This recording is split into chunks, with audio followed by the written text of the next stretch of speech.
So we're doing a roller coaster together. Riding a roller coaster into the internet.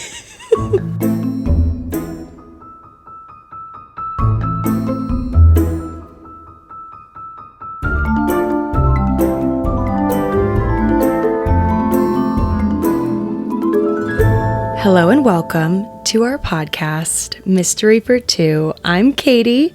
I'm Jack. We are sitting in our second bedroom here in New York City.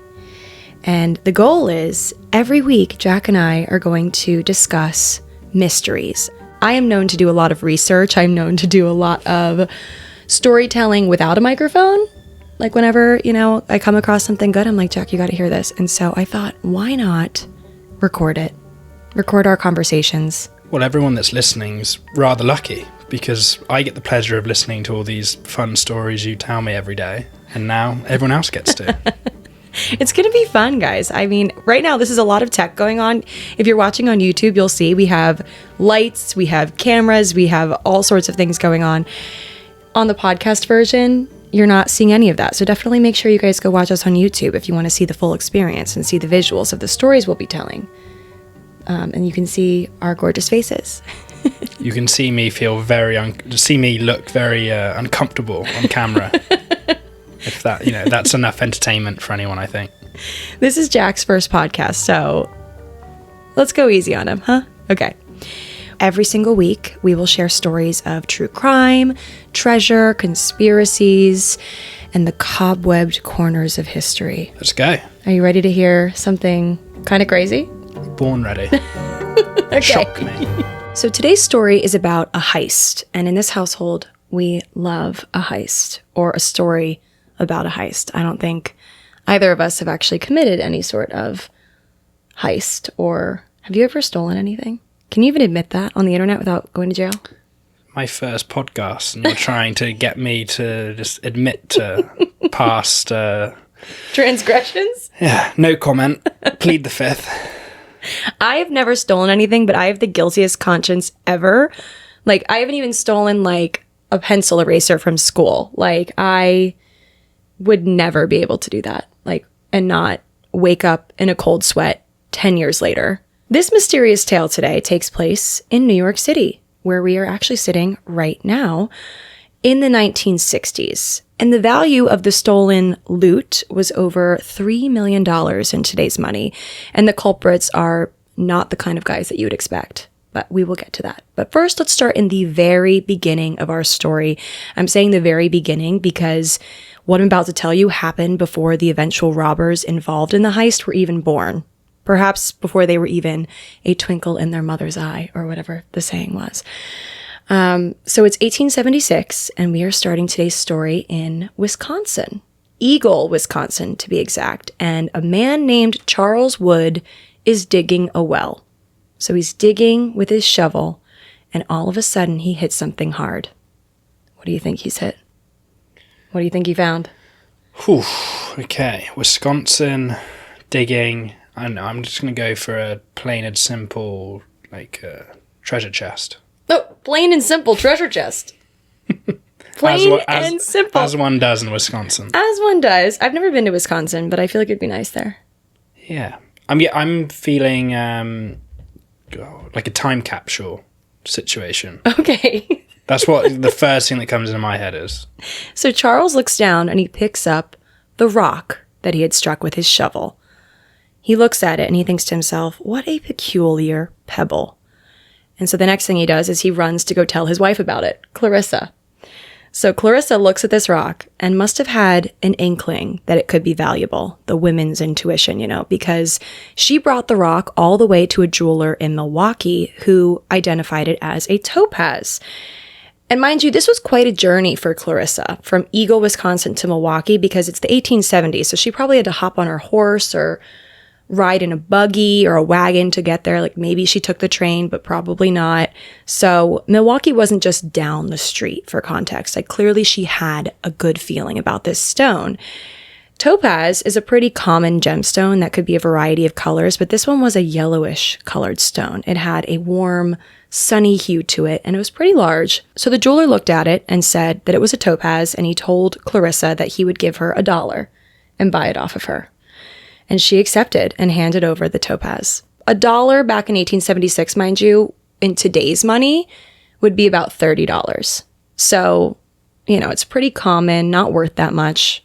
Therefore, that kind of makes sense. Like, that wasn't like the jeweler gypping her. Like, that actually makes sense. But still, she probably thought, okay, I just made $30 from something that we dug up, from underground. Although I did have to make quite the journey to get here to hear that news. Whatever. However, the jeweler was wrong. It was not a topaz. Ah. So time went on, and eventually Clarissa hears through the grapevine, somehow, I don't know, word travels fast in Wisconsin, that the jeweler is now saying that the rock that she'd brought in is actually a 16-carat uncut diamond worth at least $700, so at least $21,000 in today's money. And mind you, she was given $1, so like $30. You can get 2 cups of coffee in New York for that. Not even. Like, depending on if you get, like, flavors. So, what did Clarissa do? She marched right back over there to that jeweler when she heard this and gave back her $1 and demanded that she get her stone back. Now, question here. Do you think... So, the jeweler initially said, it's a topaz, it's worth $1 in 1870s. Do you think that the jeweler told her this maliciously, like in the sense of he knew that it was actually worth more and he was trying to deceive her? Or do you think like he genuinely in that moment thought, okay, this is a topaz, and then maybe got a second opinion or did some thinking about it? Like, do you think the jeweler was being a jerk is my question. My gut feeling is that the jeweler probably was aware of how... You think? Not necessarily exact dollar amount, how valuable it was, but I don't know. My gut tells me surely they were aware that it wasn't, some cheap standard topaz, as they're called, that I've learned. Well, Clarissa took the shady jeweler, shady ? We don't know if he was shady. We don't know, but we've kind of decided in this moment. So Clarissa took the jeweler to court. She sued him. But the Supreme Court ruled in the jeweler's favor. They decided that the stone was the property of the jeweler because he did believe that it was topaz when he first bought it. Or when he bought it off of Clarissa. So he made a good case for himself. And Clarissa could have gone to a second jeweler, try get another point of view, perhaps. Second opinion. That would have been good, right? Yeah, well... Shoulda, coulda, woulda. Sounds like horse and wagon back then. Yeah. It wasn't like, let me call the Uber and go 5 minutes down the road. It would have been a real... Yeah. It's an expensive second opinion. It's like a full day journey in the buggy. She's in the buggy with her rock, and she goes home with $1 and finds out that it's actually worth, like, so much more. So the Supreme Court, like I said, ruled in the jeweler's favor. So that was that. They kind of took his word for it. And the jeweler then decided... he wanted to get rid of this diamond as quickly as possible because he was like, my reputation's on the line. I got to get rid of this. And he was probably also eager to make a lot of money. So he sold the stone to Tiffany & Co. for $850. So today it would be $24,000. Wow. So pretty good margin, right? The diamond, which was then named the Eagle Diamond because it was found in Eagle, Wisconsin, weighed 16.25 carats altogether. So that's a big diamond. Big diamond. And like I said, it was like yellowish in color, so absolutely beautiful. Tiffany's then sold it to J.P. Morgan. We know about him. Familiar. Who then donated it to the Museum of Natural History, where it was proudly put on display, which leads us to the heist that took place there. I see. So, we started in Wisconsin, kind of. Because, honestly, if you want to, like, really talk origin about this diamond, the Eagle Diamond is believed to have been carried to Wisconsin by an ancient glacier. So, really, that's where it all started. But now we're in New York. Now we are in the meat of the story, but I do feel like Clarissa Wood, like, deserves part of this story. Like, I really wanted to share that because I feel like they really, like, her and her husband really got the short end of the stick. But anyway, at this point, we are in New York City. It's the 1960s. Think JFK, MLK, Civil Rights Movement, the Beatles, Woodstock, the moon landing, anti-war protests, and Kellogg's began selling these new things called Pop-Tarts. Pop-Tarts are obviously the most important part of the 60s. I never had a Pop-Tart until I moved to America. And what was your first thought about a Pop-Tart when you moved Popped here? it in the microwave because I had it warm for the first time. I didn't realise you could have it both. Oh, yeah. Warm or cold. And it was delightful. I can't decide. Not good on the calorie intake, but it was delicious. It's fun. I honestly can't decide if I'd prefer a Pop-Tart hot or cold. Definitely depends what mood you're in. I preferred it hot. They're good both ways, in my opinion. But I digress. So the Pop-Tart was brand new. It is October 1964, October the 29th, so just before Halloween, and two sharply dressed men crept onto the grounds of New York City's American Museum of Natural History, while a third man, the designated getaway driver, slowly drives a white Cadillac around the block right out front. And these guys were dressed in velour jackets. They were athletic and they were stealthy. This did not appear to be their first rodeo. They actually, in truth, had pulled off plenty of similar schemes back in Miami Beach, where they were from. And they were not what you would expect a robber to look like or be like. They were often referred to in the media as surfer dudes based on how they looked. And they actually both were avid surfers. So they had like tanned skin, like imagine the hair. And yeah, these two surfer dudes. Three dudes. Well, two dudes and one getaway driver. One getaway driver. Two dudes with tan skin and velvety fancy jackets scaling a building. Just another day in New York. Honestly, wouldn't be surprised to walk by and see that. I've seen worse. We've seen crazier stuff. Like, New Yorkers are so jaded. We'll like walk down the street and see something like bizarre and be like, oh, just another day. Yeah. After scaling a fence to the museum's courtyard, the two guys scrambled up a fire escape to secure a rope to a pillar just above the fourth floor windows of the J.P. Morgan Hall of Gems and Minerals. And remember, this is where our eagle diamond is from the beginning of the story, among many other precious gems. So these guys are 125 feet off the ground. Like, it's hard to like conceptualize just how high up that is. But they were high up there and they were clinging to a rope. And they would swing the rope rather, like on the rope to an open window. And the big windows of the gem hall had been left open 2 inches every night for the sake of better ventilation in the building. And they knew that. I was about to say, so they had some inside scoop.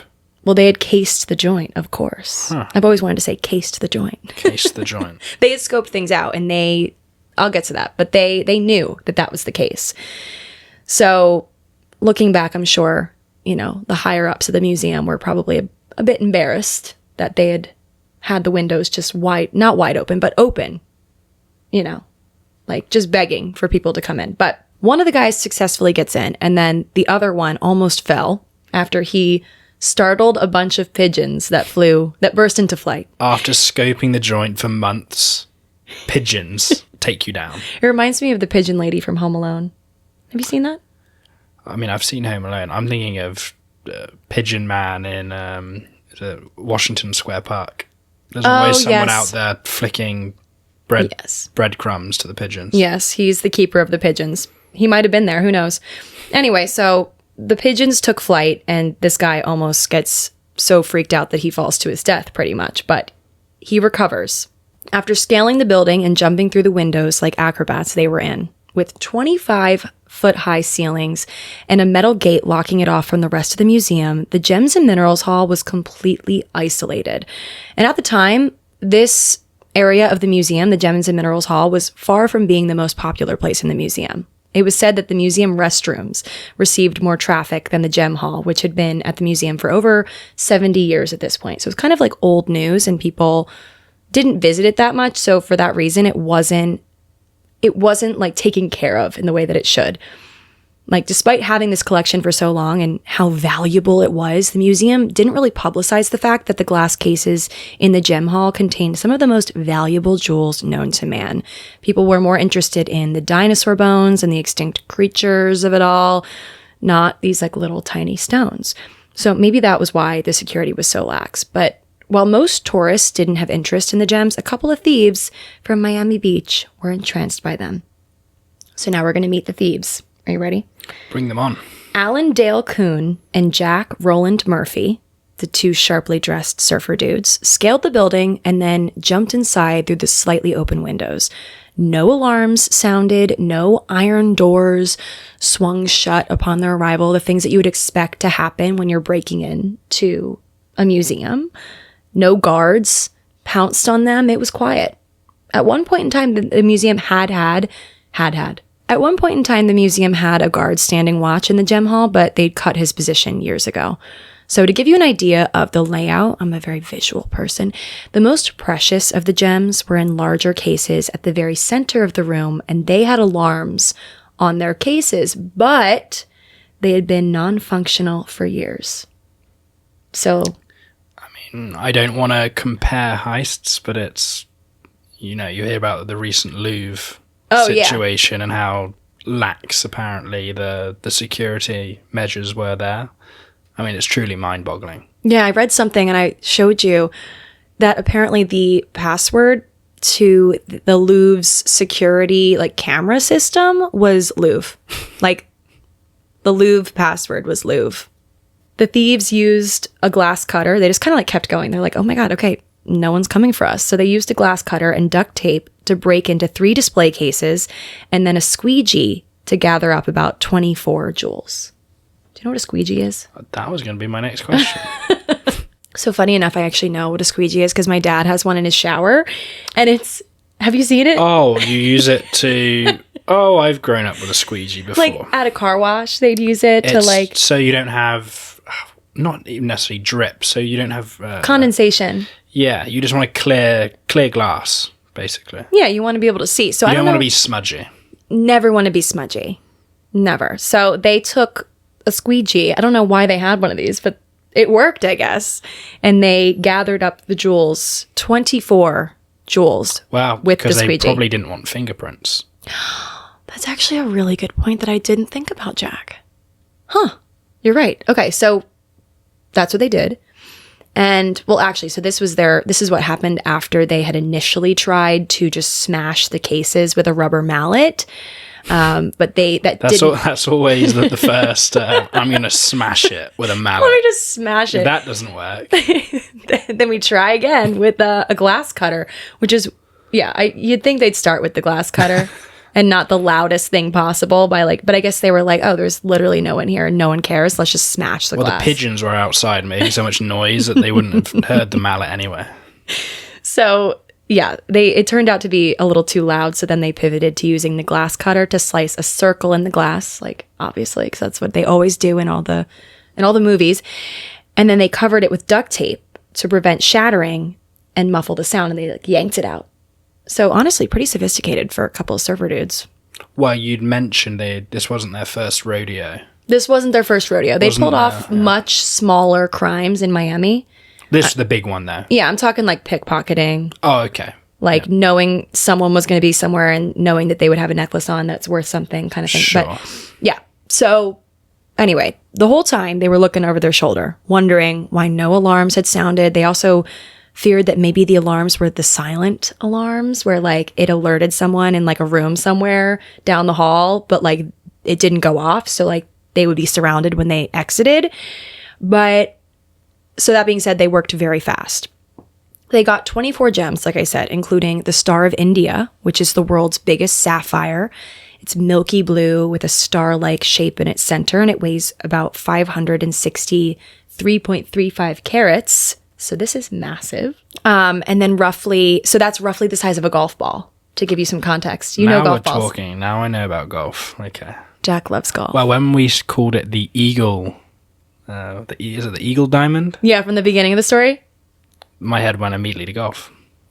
I'm not surprised by that. I'm not surprised. We actually have Jack's golf. We have his hole-in-one right here. Can you see that? I don't know if you can see it. I didn't want to bring it up. It's rude to, to discuss your own hole-in-one. But, that happened. Yeah, Jack did get a hole-in-one. Sorry, I don't want to derail the whole story. I actually don't even know if you can see it on YouTube, but Jack's hole-in-one ball is on the wall. So this sapphire is the size of a golf ball. Got it. To give context. A big sapphire. Big old sapphire. So they took that, and then they also took this orchid reddish, kind of orchid red DeLong Star ruby. You've seen a ruby before. Yeah. So you know that, yeah. I was trying to describe the color and I drew a blank. So it was about 100.32 carats and considered the world's most perfect ruby. So they got that, and they also snatched up the bluish purple midnight star, which is the largest black sapphire at 116 carats. And then, of course, the rare warm yellow eagle diamond from the start of our story, and all of these were swiftly taken by the thieves. Around midnight, after gathering up their haul of diamonds, aquamarines, emeralds, several diamond bracelets, brooches, and rings, Murph and Coon went back to the window the way they'd come in and climbed down to the ground. Once again, they looked around. They're like, okay, surely the guards are going to come out somewhere and like arrest us immediately. Like they were just waiting for us to get out so they could capture us. It was like too clean of a job. Yeah, they were like, wait, what's going on? Like they truly expected like to be able to put up a fight or something, but it never happened. No guards came, no one. But then they turned around and they saw a crowd of police officers and they froze. What would go through your head at this point? You get out, you get down to the ground. So but they were still like on the premise of yeah. Manchester? They literally had just like they were in the courtyard. They just came down from the windows. Using their rope. They had their rope in their hand. They had like a bag full of loot. Squeegees. I mean, that's kind of one where you don't want to run and alert them. You almost want to just play it cool and just act as if there's nothing. But I couldn't imagine, are they holding big bags? Yeah, they're holding like bags, squeegees, like glass cutters, rope. I mean, the squeegee would give you away. And they're like not dressed, like they're not like, you know, wearing like the stereotypical cat burglar outfits. They're wearing velour jackets. Like, so anyway, they find or they come across this like throng of police officers.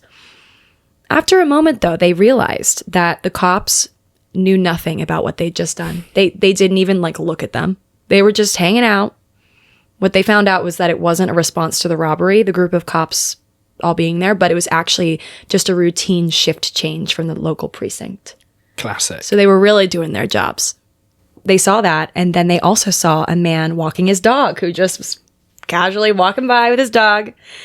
And one of the robbers, Murph, who also went by, so Jack Roland Murphy is his full name. He also went by his tag or his like little his moniker was Murph the Surf, but we're going to call him Murph for the sake of not having to say that whole thing every time. So Murph the Surf. Murph the Surf. That was his like his name. I don't know what to say. It's not but like surf and turf. It's Murph and Surf. Murph the Surf, which like when I first was researching, I thought that it was Murph the Smurf. Right. And I was picturing like a little blue guy. But no, not to be confused. A little blue guy, but a big blue sapphire. Yeah, well, yeah, in a bag and the squeegee of it all. Anyway, so Murph the Surf, Murph, started talking to this guy with his dog. Just casually talked to the man. He then literally said hello to the police officers when he walked by. He was like, "Good evening, officers," and then kept walking. So like, this is also, it's midnight, by the way. And then they did what any good robbers would do. They immediately fled the country. Just kidding.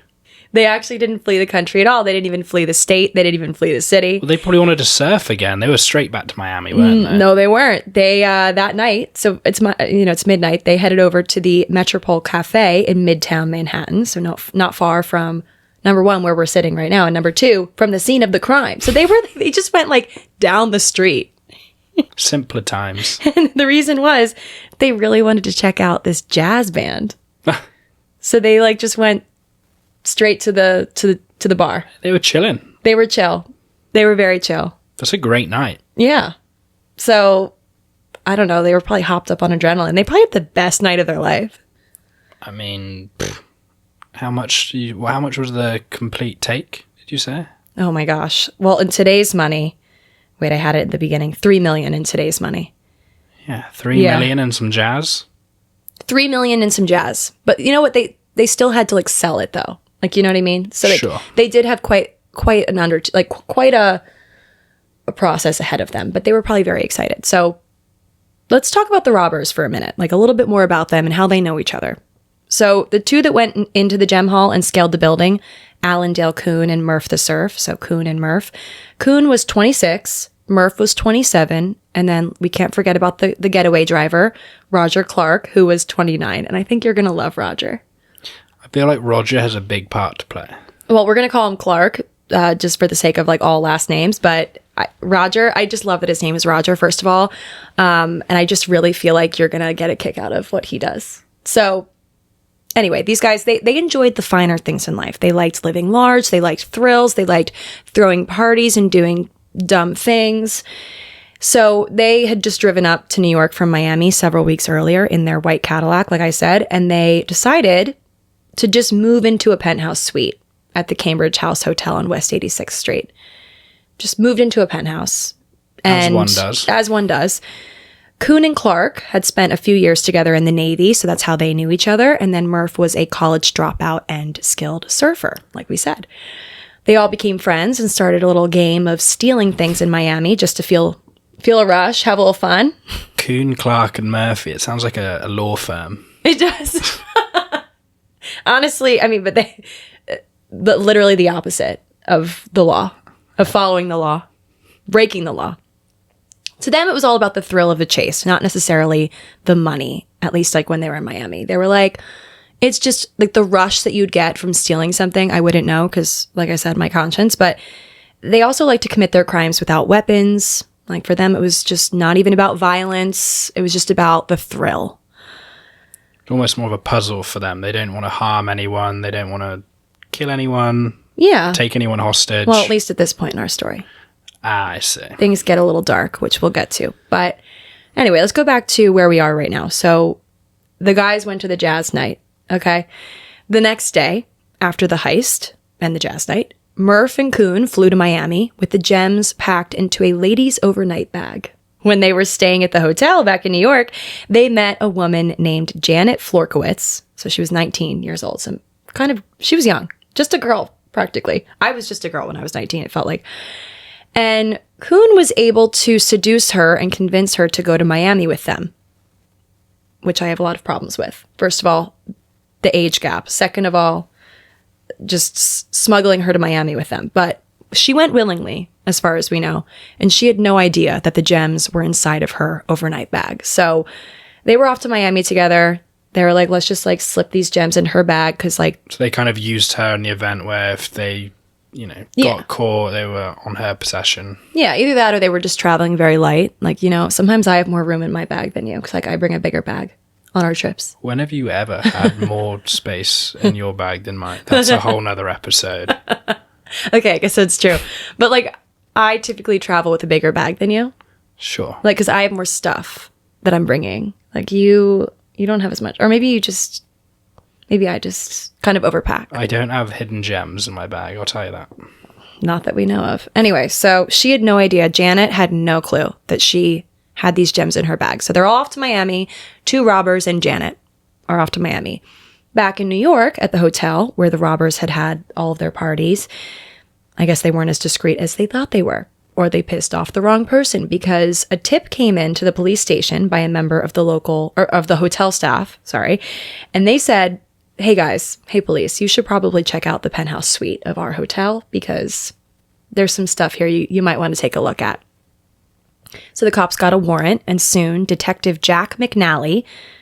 There's a lot of Jacks in this story. Yeah, I feel like Jack's just like a common name. Like, wouldn't you agree? Well, in the 60s? I think it's a fantastic name. Yeah. Like, okay. So Detective Jack McNally, he is the detective on this case, and he bust into the thieves' penthouse suite and found heaps of incriminating evidence, like burglary tools, some sneakers with glass still stuck in the soles. Pretty incriminating.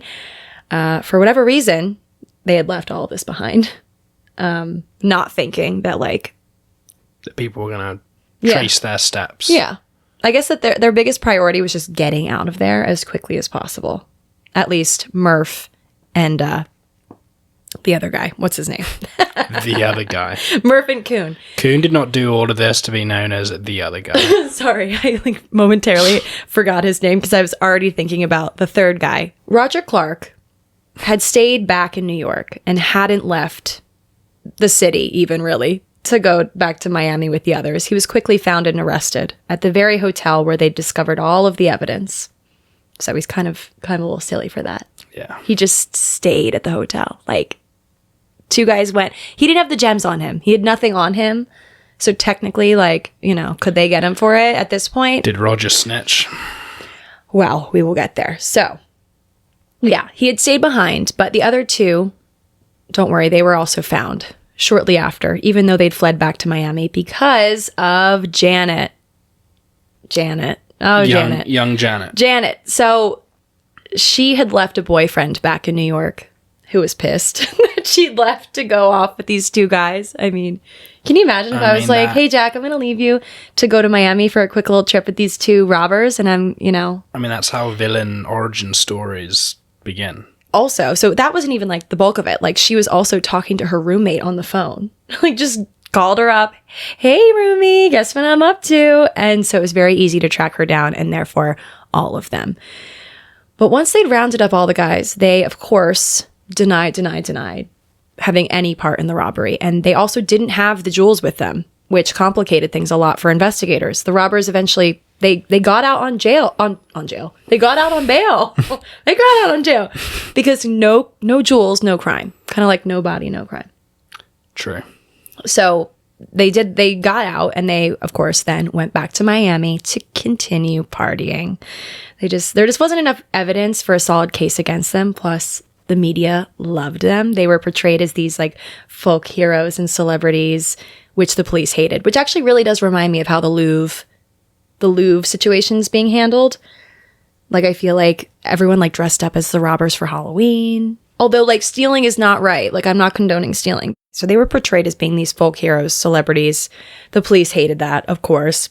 So the prosecutor on the case, who wanted to get them for robbery, he just knew in his bones that they were guilty. He just had to figure out a way to get them for it. His name was Maurice Najari.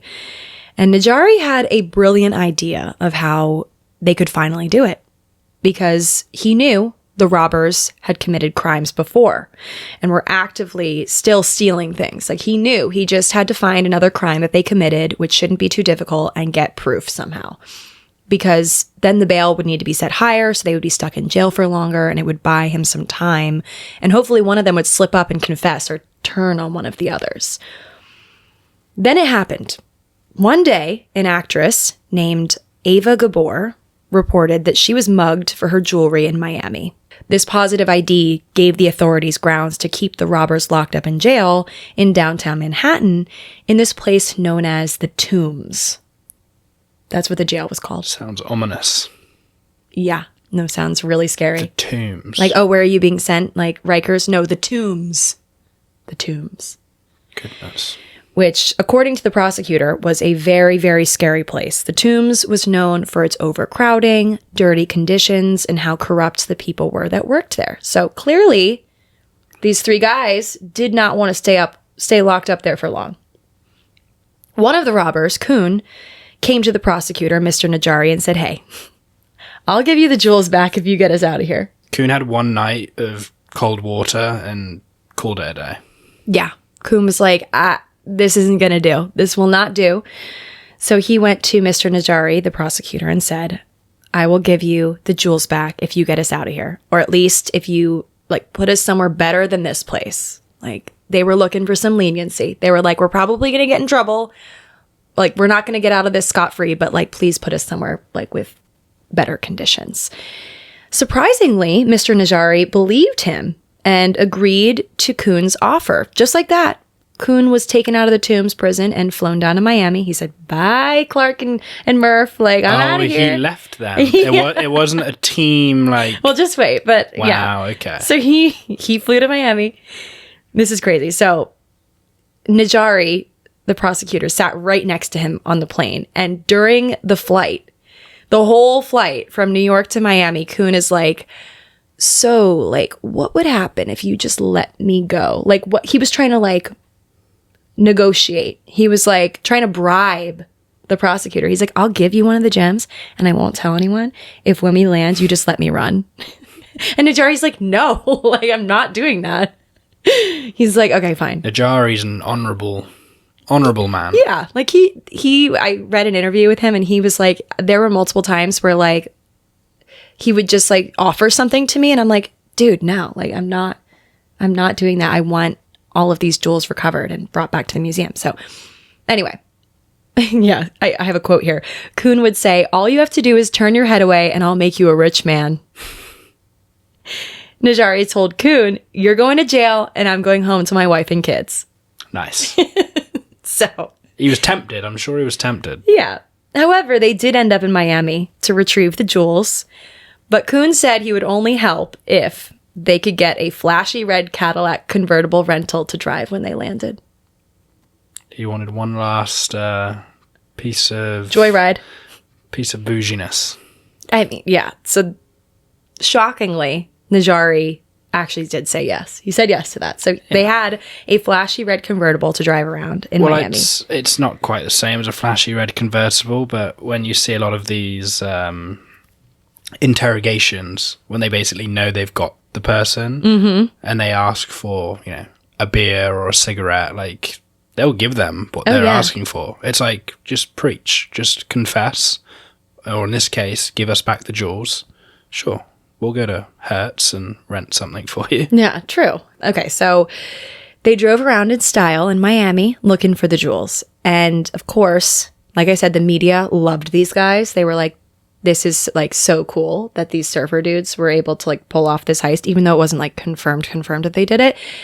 So they caught wind of the fact that Kuhn was back in town, and hundreds of reporters were following these guys around, the prosecutor and Kuhn in the Cadillac, wondering if they would recover the jewels after all, which were allegedly at this point separated and scattered all over the place. So it was a big job to locate these. At one point, Najari strapped on a mask and a snorkel to look for some of the jewels, which were allegedly hidden underwater near Kuhn's boat. Kuhn ultimately got in touch with a guy who dropped the jewels off at a Miami bus terminal. So he knew where they were, or at least most of them. Of course he does. He was like, okay, I'll call in the big guns, aka the guy that has them. So that guy dropped off the jewels at a Miami bus terminal, left in 2 soaking wet pouches. So probably from the bottom of the ocean where they had been hidden. The prosecutor was right to assume that. In the end of their recovery mission in Miami, less than half of the 24 stolen gems were recovered. Of them, they did find the Star of India, which, remember, is that golf ball-sized sapphire. So they found that one, which was huge for the program. However, when they rifled through the soaking wet pouches, the Eagle diamond was not found. Wow. The diamond from the beginning of our story. Okay. It was not there. So that was mysterious. She's still on the loose. Still, Prosecutor Najari stuffed the wet pouches of jewels into his pockets, boarded a flight back to New York, placing them into the air sickness bags that were like in the front of the seat back pocket in front of him for safekeeping, which actually, I don't know, but I'm pretty sure on the last few flights that I've been on, they don't have those anymore. No. Have you noticed? I feel like they got rid noticed, of those. I feel like maybe people aren't getting as sick anymore. Like maybe back in the day they got more sick on airplanes because it was like such new technology. I don't know. Well, I remember when I was younger, they used to have like brown paper bags. Were they ever brown? I always thought they were like white. Were they not? I don't know. But you know what I'm talking about. Like they used to be Yeah, like a sicky bag. A sicky bag. I threw up at the gym this week. Yeah, Jack, hey, I wasn't going to bring it up. Jack, we started with a personal trainer, guys, and I know a sicky bag. Jack, I'm familiar. No, but you didn't even have the bag. You threw up on the floor, didn't you? Sorry, that's graphic. Some people don't like to hear about that stuff. Anyway, back to the story. So Najari puts the pouches of jewels, like he is not like risking putting these into like his luggage or something. Can you imagine like putting them in his luggage and then his bag gets lost or something? Like he was like, absolutely not. I'm going to put these into the air sickness bags right in front of me. I'm not taking my eyes off of them. Like he probably brought them into the bathroom with him. Like if he didn't let them out of his sight. Oh my God. Yeah, you can't. And once they got back to the city, he reunited them. Well, the ones that he'd gotten, he, remember, didn't retrieve all of them, to their rightful owner, the Museum of Natural History. In exchange for cooperating with the recovery, the robbers did receive light sentences, serving roughly 2 years each on Rikers Island. So not in the tombs, they were at Rikers Island. 2 years. Think that's enough time? I mean, 2 years at Rikers. I don't think I would survive 2 hours. True. Honestly, okay, they didn't hurt anyone. I don't know if that's enough time. I feel like they should have gotten like at least 5 years. Like 2 years? Come on. I don't know. But after they got out, Clark and Coon, Roger Clark and Coon went on to live completely normal lives. They didn't commit any more crimes that we know of. They were on the straight and narrow. And Clark even went on to be a golf pro. Wow. Of course he did. I told you you'd like him. Clark. He got caught because he just stayed at the hotel where all of the evidence was, and then he's just like, he's not meant to be a criminal, okay? He's not meant to be. He was just the getaway driver also. But he was a part of the crime. We're not going to discount that. Golf pro. Wow. Yeah, you're going to have to look him up later. I'm jealous. That'd be such a great job. That's Jack's dream. However, Murph the Surf, his criminal career continued after being locked up in a very terrible way. In 1969, Murph was convicted in a murder case in Florida for his involvement in the deaths of 2 women. Oof. I know. He killed 2 women.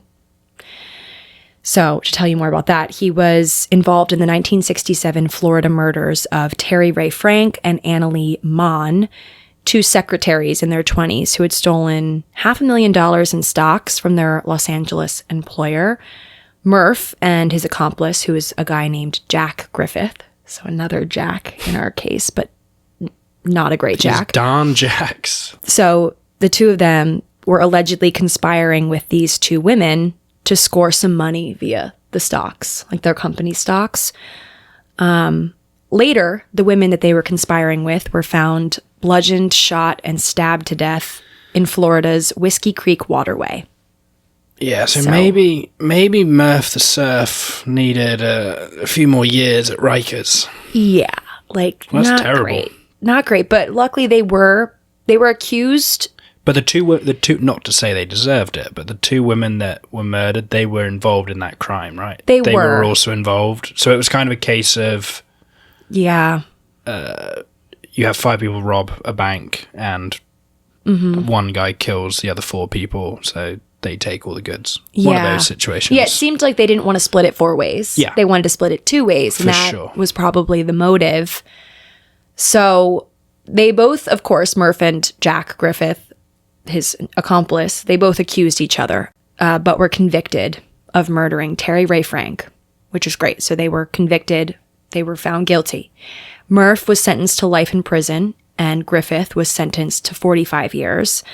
And the death of Annalee Mon was, for whatever reason, never prosecuted. Like, I couldn't find evidence of that, which is very sad. Like, I think maybe they settled with, maybe they didn't have enough evidence for her crime, but they did have enough evidence for Terry Ray. Like, still, they would go to jail, but it's just unfortunate that, like, she didn't get... They could only prosecute... Like, her family didn't get...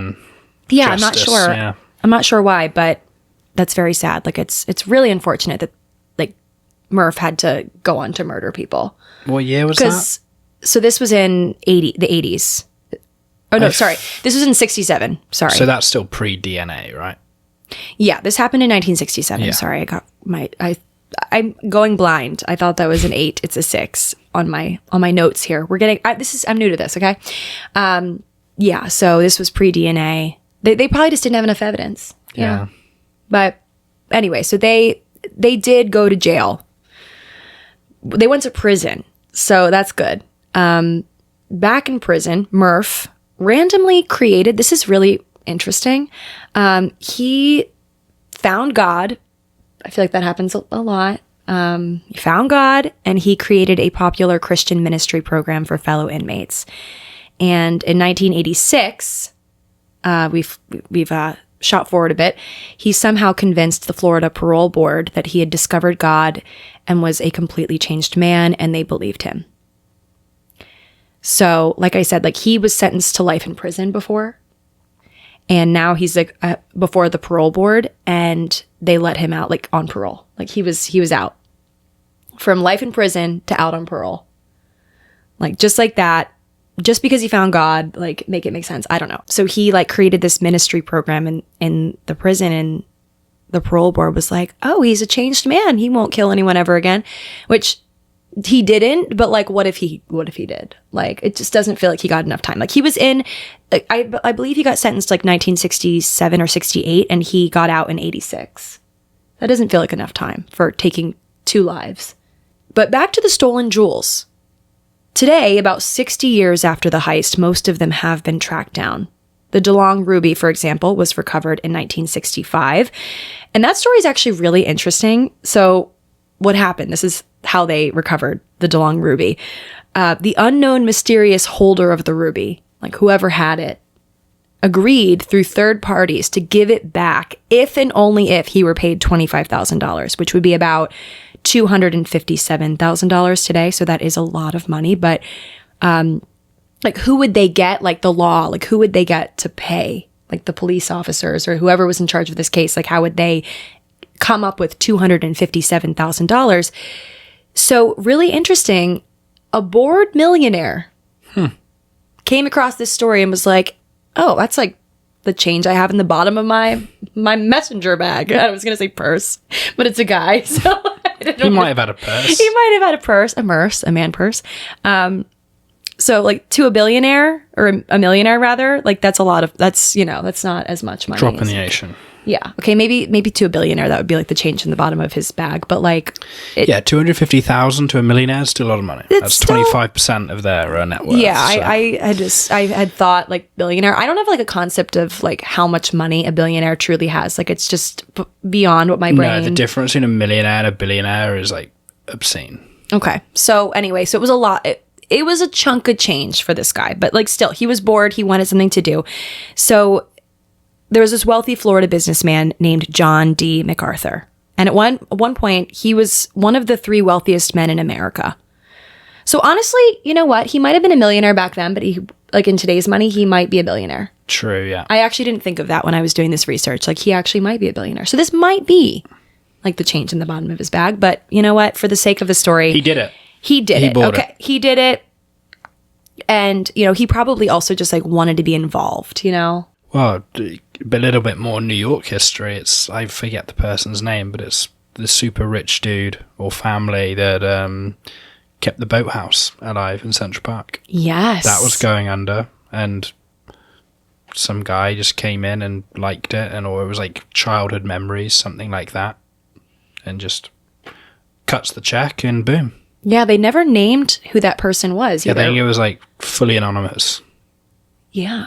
Wow, that takes like a certain kind of person to just give the money. That is like goodwill. That is, you are like going to heaven and then like, I don't know. And beyond. Like, what else? What's better? Like, you know what I mean? Like, where, like, you have good karma for the rest of your life. Yeah. Like, for the rest, your pillow is always cold, you know, if you do stuff like that. So anyway, so MacArthur, John D. MacArthur, like I said, one of the 3 wealthiest men in America at one point in time. So he could definitely afford this, and he wanted to be involved, and he was very involved. MacArthur was actually present on September 2nd, 1965, when the ruby was recovered at the designated drop-off site, which was a phone booth at a service plaza on the Sunshine State Parkway near Palm Beach, Florida. He handed over the money to a freelance writer named Francis Antle, who was allegedly uninvolved in the ruby, but acted as the middleman and gave the money to the man who had illegally been hiding it, holding it rather, and his name was Duncan Pearson. Sorry, that was a lot of words. The millionaire, it went from the millionaire to the writer to this guy, this criminal named Duncan Pearson. Duncan Pearson, months later, was arrested burglarizing a jewelry store in Georgia and was found in possession of $100 bills with serial numbers matching the ransom money. Right. So it all came down to the serial numbers.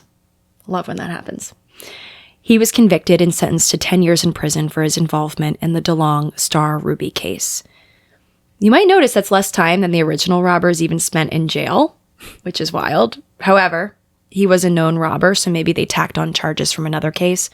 Who knows? Anyway, so that precious gem was recovered, but 60 years later, the Eagle Diamond still has never been recovered. To this day? To this day. Wow.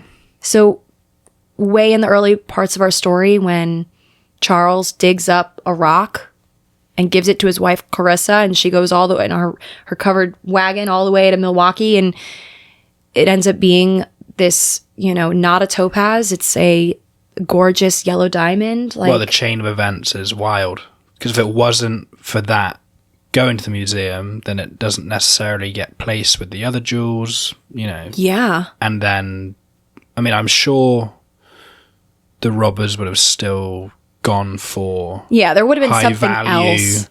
items. Right. No, very interesting. Yeah. Like, it's really sad that it hasn't been recovered. Like, where do you think it is? Where is it? Where is the Eagle Diamond? If any of you listeners out there have any insights. If you have a yellow diamond, it could be a smaller piece, because like the Eagle Diamond, like in its prime, was like a honkin' diamond. Okay, so like if you have a smaller yellow diamond, it could be cut from the Eagle Diamond, which is really crazy. Yeah. So like some people, there's a bunch of theories. Some people think that it's been cut up into a bunch of smaller stones and sold on the black market, making it pretty impossible to identify. But who knows? Like maybe it's chilling in a storm drain somewhere. That's such a shame. Or at the bottom of the ocean. Or like the authorities assume in smaller pieces, one of which could be someone's engagement ring or parrot earrings or something. I like to think it's at the bottom of the ocean. Like, I don't like to think that, but I feel like one day it'll somehow be found. Like, you know how they say like the bottom or the ocean itself is like 90% unexplored?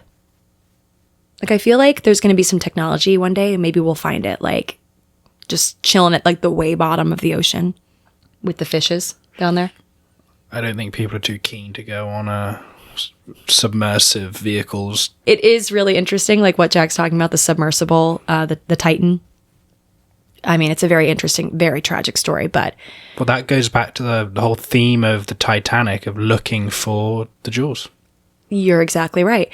But what the heart of the ocean. Yeah, the heart of the... But what I was going to say is, Jack and I actually, when we were first starting to date, that was like our topic of conversation, like as we were planning dates. Because like when you're first talking to someone like that you met on the dating apps and stuff, it's like, what do we talk about?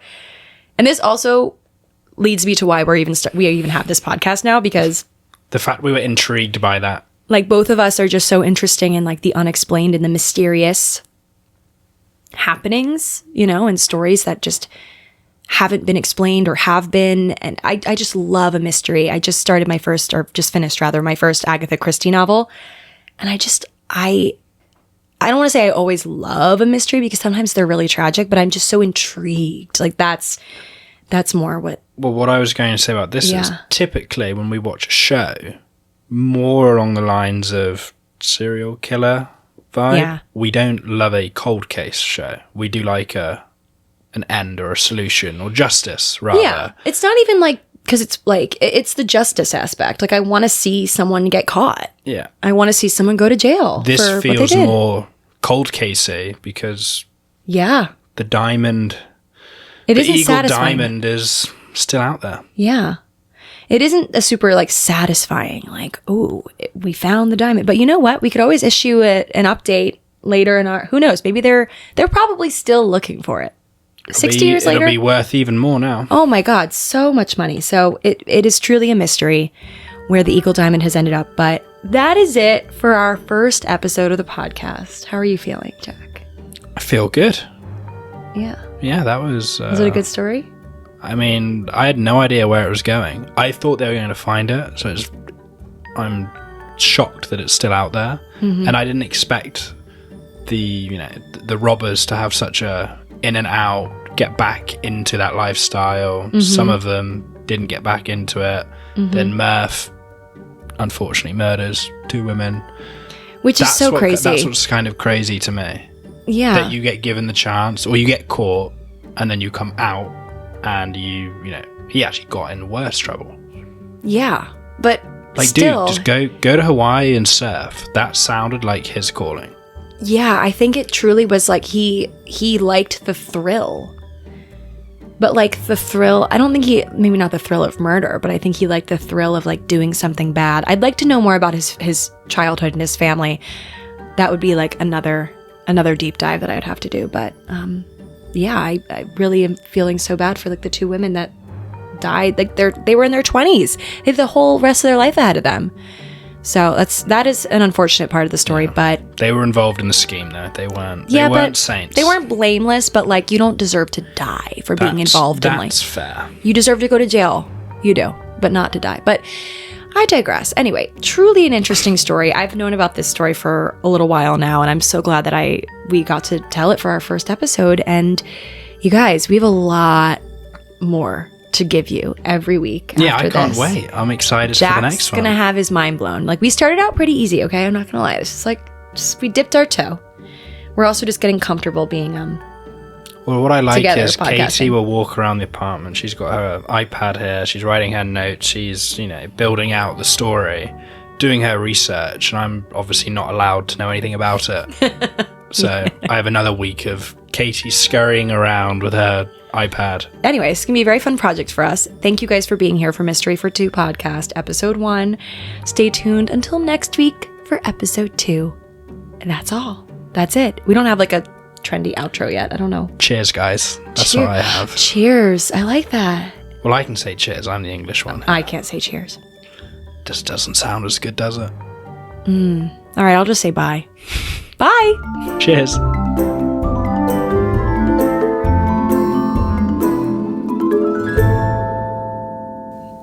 Wow. Did our first ever podcast. Oh my God.